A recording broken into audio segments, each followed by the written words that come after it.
In today's video, I'm going to show you guys how to install an exhaust extension kit for our Ecoflow smart generator. And these are the tools that we're going to need: a powered Phillips screwdriver, an 8mm deep socket, and also a hand Phillips screwdriver, more that's straight like that versus the one you can change bits. Also a flathead screwdriver along with a 1/2-inch wrench and an Allen wrench, which this will probably be provided with a kit that you happen to buy. And this is a kit that we'll be using, which I'll have a link in the description down below. Now, unlike some other generators, the Ecoflow happens to be a little bit different, as we are going to have to take more of this apart than other ones because of this exhaust flange. It actually has a flush fitting that goes against the muffler, but with the muffler that happens to be provided on the Ecoflow, this one has a piece of pipe that protrudes past the flange, so that means we have to take it apart so we can cut it off. And it sticks out about 1/2 inch, so this is one of the reasons it takes a little bit longer, about 30 minutes.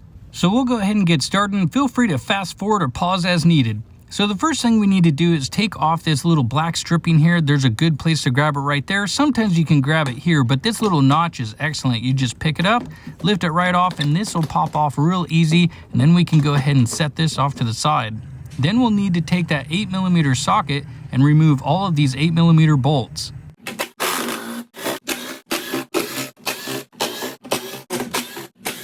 A magnetized screwdriver or magnet tool works good for getting out all the bolts.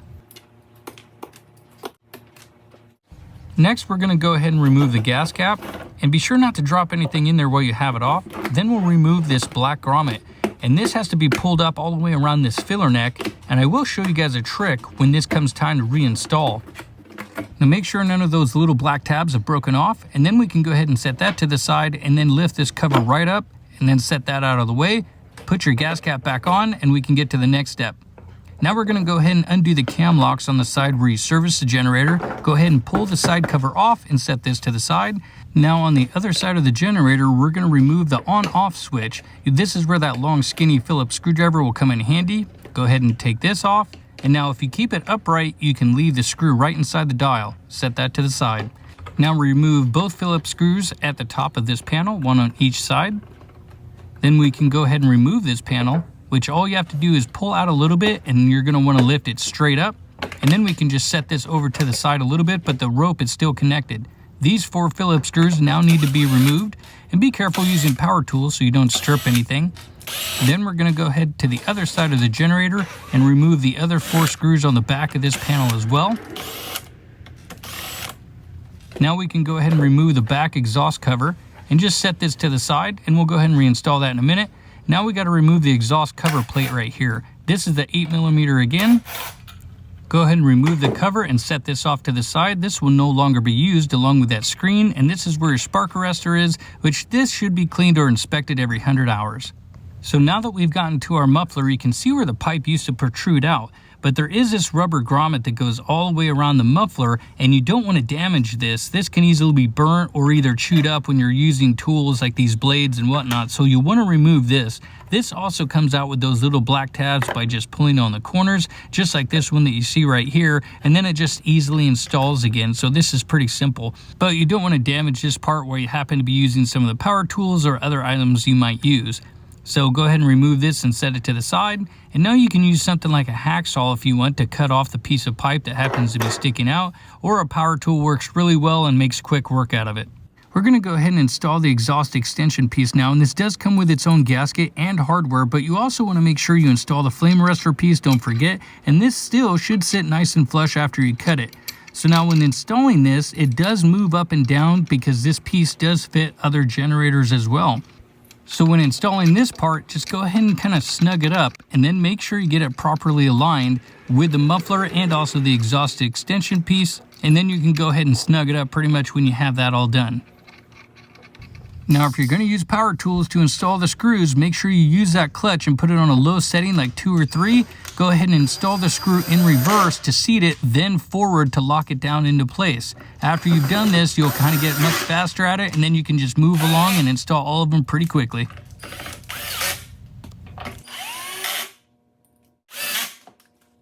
We'll go ahead and put on that side panel now where the on-off switch is, and you just kind of get it lined up into place, and then you'll just kind of push down and then push it forward against the generator. This will lock it in. Now you need your 2 Phillips screws at the top.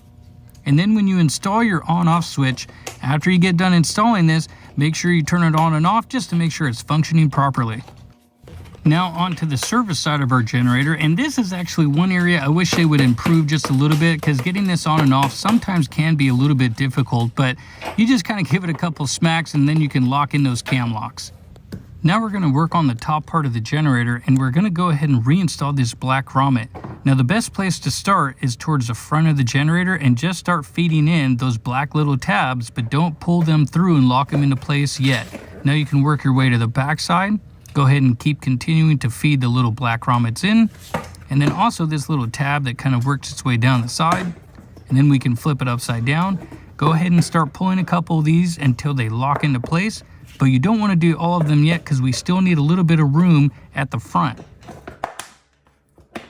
Now I'm going to leave a couple of these loose up top, and I'll show you in just a minute why.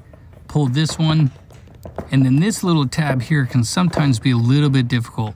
But just keep working at it, it'll come through all the way. And then we have to work on the filler neck after this part comes out. Okay, so this part here, I leave the front of it loose, that way I can kind of get my hand under it and kind of flex it a little bit. It just seems to kind of work better. And so you just kind of rotate this, and if the rubber happens to be cold, this can be a little bit difficult. So if it's warmer, it will be a little bit more flexible and pliable. To help get this grommet kind of seated underneath, it kind of creates like a gasket on both sides of this plastic.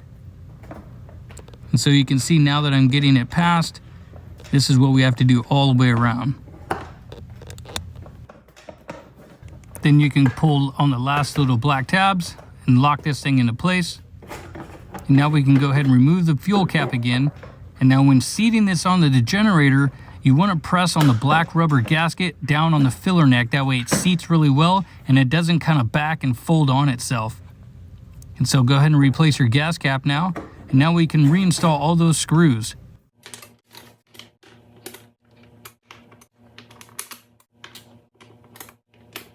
Do not over tighten these as they will break.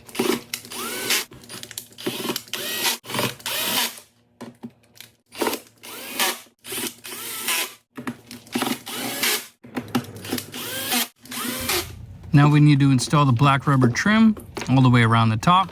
And this isn't actually too hard at all, so you just kind of put the little rubber notches inside the holes and just press it down to seat it all the way. Now that we've got this done, we have one more big step and then we're done with this job. We'll need our 1/2-inch wrench, our exhaust extension pipe, and the U-bolt. Go ahead and put that on, make sure enough of it is sticking out past that U-bolt, and then we'll go ahead and tighten this down. And then for the most part, go ahead and test run it, make sure it works good, and give me a thumbs up on the video.